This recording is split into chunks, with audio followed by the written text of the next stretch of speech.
What's up, YouTube? Welcome back to the channel. How serving others can make you rich and more than just money. And yes, also in money. All right. So, again, welcome back, YouTube. We're talking about serving others and how taking a different approach to abundance and creating not only wealth, but value in not just your life, but other lives, and how that can also serve you. So, you ever wonder, we live in a society where it's me, or WIIFM, which is what's in it for me. And if we don't see something immediately that can serve us, we're not really interested in it.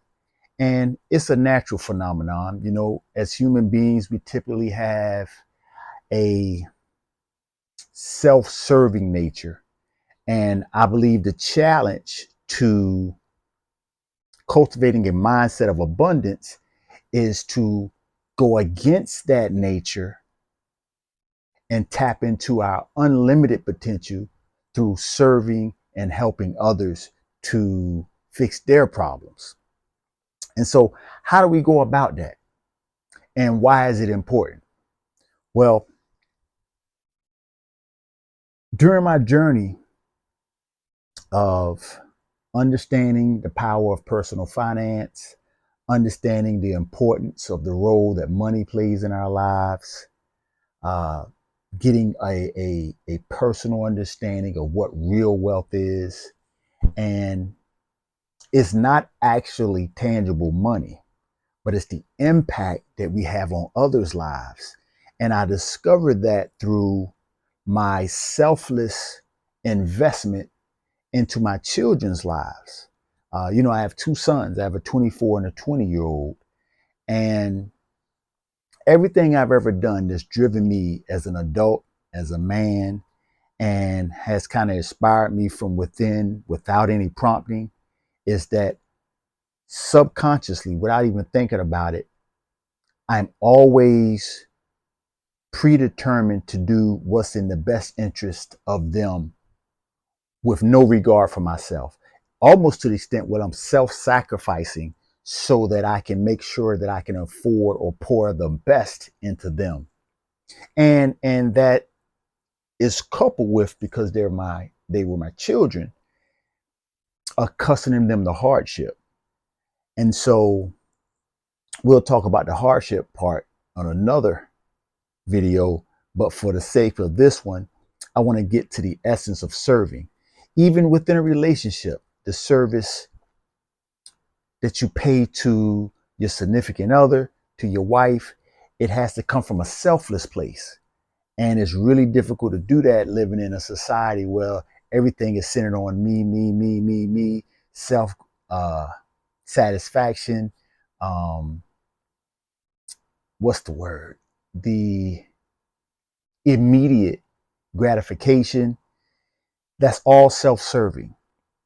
But I've discovered if we flip that perspective and how we move and how we do things, and we remove our expectation of what we're going to receive is through our giving.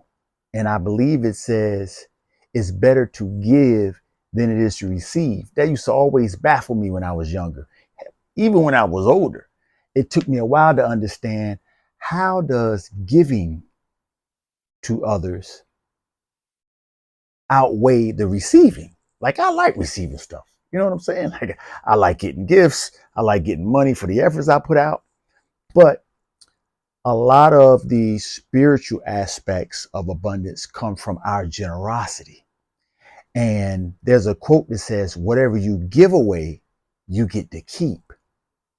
And my understanding of that is, whatever it is your gifts are, whatever it is your approach to life that you're willing to give to others without any expectation of return, is actually yours. It can't be taken away from you. And you can only pour into others when you give and you're generous in your nature. And I've seen this successfully implemented in some of my mentors' lives, some good friends, um, family members, just their innate or their practice giving and being generous to others, like they're always okay. Like no matter how much they give, they never go without. And so I started thinking, I said, well,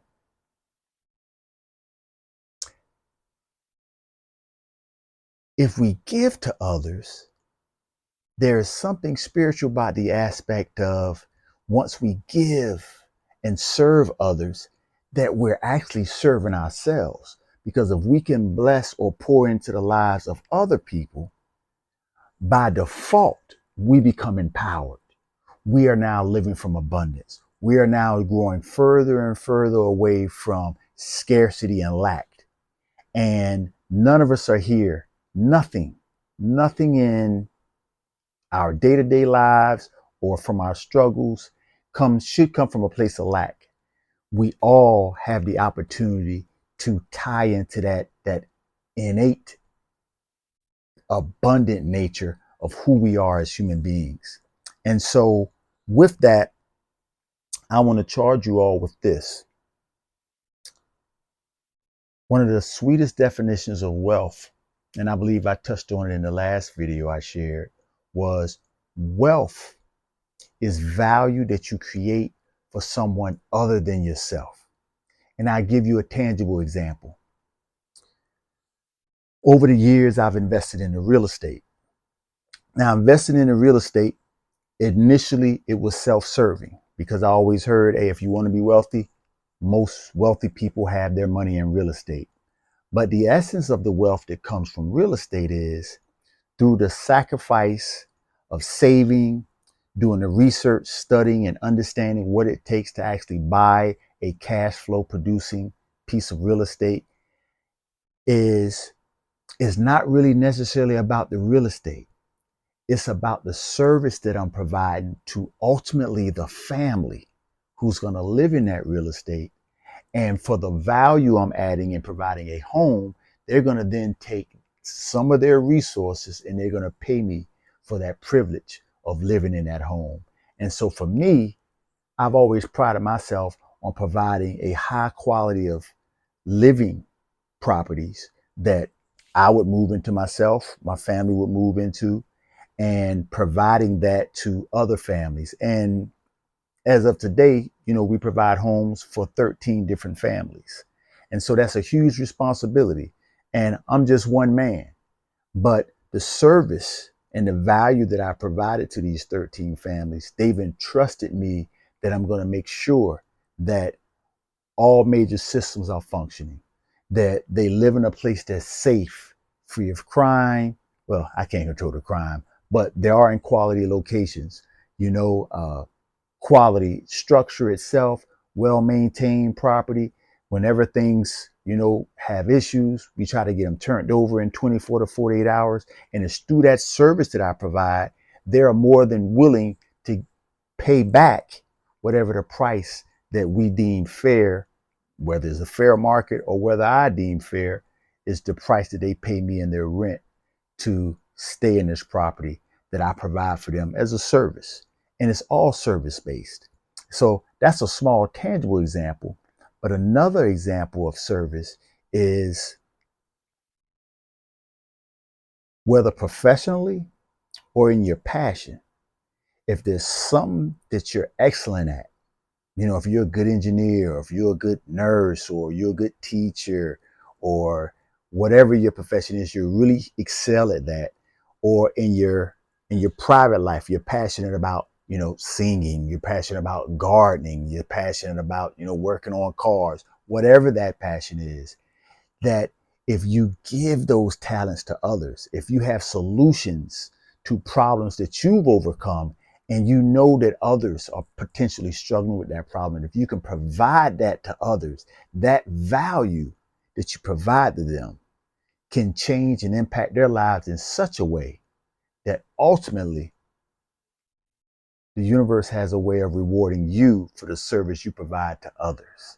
And so I just want to get on here tonight and share with you guys and gals that it's a difficult concept, but I've witnessed firsthand that if we can make a conscious effort to give away some of our time, to give away some of our talents, and to give away some of our treasure to those that can't necessarily reciprocate that to us, but we can pour those time, talents, and treasures into their lives and improve their state of being, that by default we'll get what it is we desire.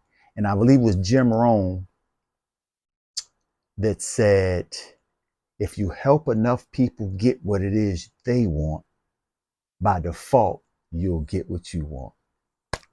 With that, YouTube, I appreciate y'all tuning in this week. And as I like to say, you can work hard on your job, you make a living, but if you continue to work hard on yourself, chances are you make a fortune. Till next time, YouTube, I appreciate y'all. Peace.